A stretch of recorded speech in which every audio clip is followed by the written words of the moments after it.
Hi అండి, beetroot కర్రీని ఇలా ట్రై చేయండి. సింపుల్గా టేస్ట్ చాలా బాగుంటుంది. బీట్రూట్ అంటే నచ్చని వాళ్ళు కూడా ఈజీగా తినేస్తారు.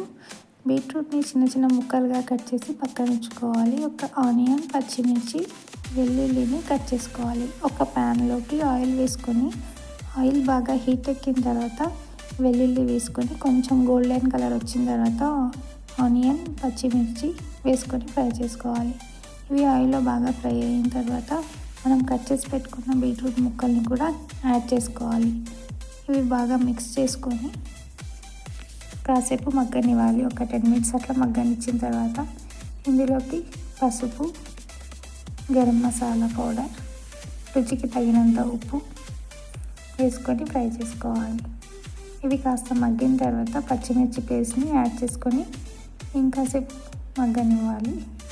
అంతే, ఎంతో టేస్టీగా బీట్రూట్ కర్రీ రెడీ. దీన్ని చపాతీలోకి సర్వ్ చేసుకుంటే టేస్ట్ చాలా బాగుంటుంది. నచ్చితే like, share, subscribe my channel. Thank you for watching.